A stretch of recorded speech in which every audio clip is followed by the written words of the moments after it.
ನಿಮ್ಮ ಸತ್ಯ ಯುನಿಲೆಟ್ ಅಲ್ಲಿ ಫುಲ್ ಮೂನ್ ಸೇಲ್ ಜೂನ್ 29 ಒಂದು ದಿನ ಮಾತ್ರ. ಸತ್ಯ ಯುನಿಲೆಟ್. ರಾಜಧಾನಿಯಲ್ಲಿ ಹೆಚ್ಚಾಗ್ತಾ ಇದೆ ವೀಕೆಂಡ್ ಕುಡುಕರ ಗಲಾಟೆ. ವಲಸಿಗರಿಂದ ಬೆಂಗಳೂರಿಗೆ ಕಳಂಕ ಅಂತ ಹೇಳಿ ಸ್ಥಳೀಯರು ಪ್ರಶ್ನೆ ಮಾಡ್ತಿದ್ದಾರೆ. ಕೋರಮಂಗಲದಲ್ಲಿ ಕುಡಿದು ತೂರಾಡಿದ ಅಂತಾರಾಜ್ಯದ ಯುವತಿ ಪಾನಮತ್ತಳಾಗಿ ಸಾರ್ವಜನಿಕರ ಮೇಲೆ ಯುವತಿ ರಂಪಾಟವನ್ನ ಮಾಡಿದ್ದಾಳೆ ಅನ್ನುವಂತ ಆರೋಪವನ್ನ ಸ್ಥಳೀಯರು ಮಾಡ್ತಿದ್ದಾರೆ. ವಲಸಿಗರ ನಡವಳಿಕೆಯ ವಿರುದ್ಧ ಬೆಂಗಳೂರಿನಿಂದ ಅಸಮಾಧಾನ ವ್ಯಕ್ತವಾಗ್ತಾ ಇದೆ. ಸಾರ್ವಜನಿಕವಾಗಿ ಶಿಸ್ತು ಕಲಿಯುವಂತೆ ನೆಟ್ಟಿಗರು ಆಗ್ರಹವನ್ನ ಮಾಡ್ತಿದ್ದಾರೆ. ಸ್ವಾತಂತ್ರ್ಯದ ಹೆಸರಿನಲ್ಲಿ ಅಶಿಸ್ತು ಪ್ರದರ್ಶಿಸಬೇಡಿ ಅಂತ ಹೇಳಿ ಕಿಡಿಕಾರಲಾಗ್ತಾ ಇದೆ. ದಿನದಿಂದ ದಿನಕ್ಕೆ ಬೆಂಗಳೂರಿನಲ್ಲಿ ಇದೇ ರೀತಿಯಾಗಿ ವೀಕೆಂಡ್ ಕುಡುಕರ ಗಲಾಟೆ ಹೆಚ್ಚಾಗ್ತಾ ಇದೆ. ಅನ್ಯ ರಾಜ್ಯಗಳಿಂದ ಬೇರೆ ರಾಜ್ಯಗಳಿಂದ ಬಂದಂತವರು ಇಲ್ಲಿ ಸ್ಥಳೀಯ ಮಟ್ಟದಲ್ಲಿ ಈ ರೀತಿಯಾಗಿ ಗದ್ದಲ ಗಲಾಟೆಗಳನ್ನು ಮಾಡ್ತಿದ್ದಾರೆ. ಕುಡಿದು ರಸ್ತೆಗಳಲ್ಲಿ ತೂರಾಡ್ತಿದ್ದಾರೆ. ಇದರಿಂದಾಗಿ ಬೆಂಗಳೂರಿಗೆ ಕಳಂಕ ಅಂತ ಹೇಳಿ ಇಲ್ಲಿ ಸ್ಥಳೀಯರು ಆಕ್ರೋಶವನ್ನ ವ್ಯಕ್ತಪಡಿಸುತ್ತಿದ್ದಾರೆ.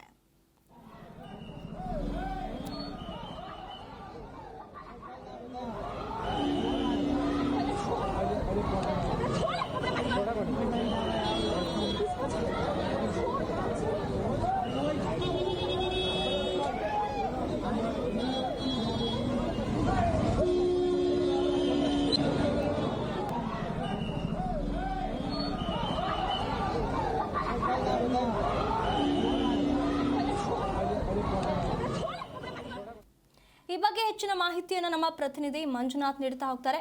ಮಂಜುನಾಥ್, ಇಲ್ಲಿ ಬೆಂಗಳೂರಿನಲ್ಲಿ ದಿನದಿಂದ ದಿನಕ್ಕೆ ವೀಕೆಂಡ್ ಕುಡುಕರ ಗಲಾಟೆ ಹೆಚ್ಚಾಗ್ತಾ ಇರುವಂತದ್ದು, ಇದಕ್ಕೆ ಸಾಕ್ಷಿಯಾಗುವಂತೆ ಯುವತಿಯೊಬ್ಬಳು ಕುಡಿದು ಕೋರಮಂಗಲದಲ್ಲಿ ರಂಪಾಟ ಮಾಡಿದ್ದಾಳೆ ಅಂತ ಹೇಳಲಾಗ್ತಾ ಇರುವಂತದ್ದು, ಏನ್ ನಡೆದಿದೆ ಇಲ್ಲಿ? ಸುನಿಧಿ, ಬೆಂಗಳೂರಿನಲ್ಲಿ ವೀಕೆಂಡ್ ಬಂದ್ರೆ ಸಾಕು, ಈ ಹೊರ ರಾಜ್ಯದಿಂದ ಬಂದಿರುವಂತ ವಲಸಿಗರಿರ್ತಾರಲ್ಲ, ಅವರು ಕುಡಿದು ತೂರಾಡುವಂತ ಪ್ರಕರಣಗಳ ಸಂಖ್ಯೆ ದಿನೇ ದಿನೇ ಹೆಚ್ಚಾಗ್ತಾ ಇರುವಂತದ್ದು, ಜೊತೆಗೆ ದೊಂಬಿ ಎಬ್ಬಿಸುವಂತದ್ದು, ಗಲಾಟೆ ಆಗುವಂತ ಪ್ರಕರಣಗಳ ಸಂಖ್ಯೆ ದಿನೇ ದಿನೇ ಏರಿಕೆ ಆಗ್ತಾ ಇದೆ. ಇದೇ ರೀತಿಯಾದಂತ ಒಂದು ಘಟನೆ ನಿನ್ನೆ ರಾತ್ರಿ ನಡೆದಿರುವಂತದ್ದು ಕೋರಮಂಗಲ ಪಬ್ಗಳ ಒಂದು ಏರಿಯಾ ಇದೆಯಲ್ಲ, ಆ ಒಂದು ಭಾಗದಲ್ಲಿ. ಸದ್ಯಕ್ಕೆ ಈ ಒಂದು ಯುವತಿ ಕುಡಿದು ರಂಪಾಟ ಮಾಡಿರುವಂತಹ ಪ್ರಕರಣ ಸಂಬಂಧಪಟ್ಟಾಗಿ ಸದ್ಯ ಸಿಕ್ಕಾಬಟ್ಟೆ ವೈರಲ್ ಆಗುವಂತ ವಿಚಾರ ಗೊತ್ತಾಗ್ತಾ ಇದೆ. ಸಾರ್ವಜನಿಕರು, ಬೆಂಗಳೂರಿನ ಮೂಲ ನಿವಾಸಿಗಳಿರ್ತಾರಲ್ಲ, ಅವರು ಬೆಂಗಳೂರು ಸಂಸ್ಕೃತಿಯನ್ನ ವಲಸಿಗರೇನ್ ಬಂದಿದಾರಲ್ಲ ಬೆಂಗಳೂರಿಗೆ, ಅವ್ರೇನ್ ಹೇಳ್ಕೊಳ್ತಾರಲ್ಲ 60% 70% ನಾವು ವಲಸಿಗರು ಬೆಂಗಳೂರಿನಲ್ಲಿ ಇದೀವಿ ಅಂತ, ಅವರೇ ಬೆಂಗಳೂರು ಸಂಸ್ಕೃತಿಯನ್ನ ಹಾಳು ಮಾಡ್ತಾ ಇರುವಂತದ್ದು.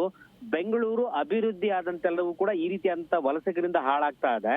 ವೀಕೆಂಡ್ ಬಂದ್ರೆ ಸಾಕು ಮೋಜು ಮಸ್ತಿ ಅಂತ ಹೇಳಿ ಹೆಣ್ಮಕ್ಳ ಸಮೇತವಾಗಿ ಅಪ್ರಾಪ್ತ ಬಾಲಕಿಯರು ಕೂಡ ಕುಡಿದು ತೂರಾಡುವಂತ ಕೆಲಸ ಆಗತ್ತೆ. ಕುಡಿದು ಮನೆಗೆ ಹೋಗೋದು ಬಿಟ್ಟು ರಸ್ತೆಯಲ್ಲಿ ನಿಂತು ಗಲಾಟೆ ಮಾಡುವಂತ ಕೆಲಸ ಆಗತ್ತೆ. ಸಾರ್ವಜನಿಕರಿಗೆ ಇದು ಕಳಂಕ ತರುವಂತ ಕೆಲಸ ಆಗುತ್ತೆ, ಸಾರ್ವಜನಿಕರಿಗೆ ತೊಂದರೆ ಕೊಡುವಂತ ಕೆಲಸ ಆಗತ್ತೆ ಎನ್ನುವಂತ ಸದ್ಯಕ್ಕೆ ಅಭಿಪ್ರಾಯವನ್ನ ವ್ಯಕ್ತಪಡಿಸುವಂತ ಕೆಲಸ ಸಾಮಾಜಿಕ ಜಾಲತಾಣದ ಆಗ್ತಾ ಇದೆ. ಈ ಘಟನೆ ಸಂಬಂಧಪಟ್ಟಾಗ ಆ ಯುವತಿ ಮಾಡಿರುವಂತ ಒಂದು ಗಲಾಟೆ ಇತರ ಪ್ರಯಾಣಿಕರಿಗೆ, ಇತರ ವಾಹನ ಸವಾರರಿಗೂ ಕೂಡ ತೊಂದರೆ ಆಗಿತ್ತು ಎನ್ನುವಂತಲ್ಲೂ ಕೂಡ ಸದ್ಯಕ್ಕೆ ಈಗ ಮಾಹಿತಿ ಬರ್ತಾ ಇದೆ. ಈ ಮಾಹಿತಿ ಸಂಬಂಧಪಟ್ಟಾಗಿ ನೋಡೋದಾದ್ರೆ ಪ್ರತಿ ವೀಕೆಂಡ್ ನಲ್ಲೂ ಕೂಡ ಈ ರೀತಿಯಾದಂತ ಸಮಸ್ಯೆಗಳಾಗ್ತಾ ಇದಾವೆ. ಇದು ಹೀಗೆ ಮುಂದುವರೆದ್ರೆ ಬೆಂಗಳೂರು ಆಗಿ ಉಳಿಯಲ್ಲ, ವಲಸಿಗರಿಂದ ಹಾವಳಿ ಎನ್ನುವಂತಿದೆಯಲ್ಲ, ಅದರಿಂದ ಇನ್ನಷ್ಟು ಹೆಚ್ಚು ತೊಂದರೆಗೀಡಾಗಿ ಇರುವಂತ ಹೆಸರು ಕೂಡ ಹಾಳಾಗತ್ತೆ, ಕಳಂಕ ತರುವಂತ ಕೆಲಸ ಇವರೇ ಮಾಡ್ತಾ ಇದ್ದಾರೆ ಎನ್ನುವಂತ ಅಭಿಪ್ರಾಯವನ್ನ ಮೂಲ ಬೆಂಗಳೂರಿಗರು ಮಾಡ್ತಾ ಇರುವಂತದ್ದು. ಸುನಿಧಿ, ಧನ್ಯವಾದಗಳು ಮಂಜುನಾಥ್ ನಿಮ್ಮೆಲ್ಲಾ ಮಾಹಿತಿಗಾಗಿ.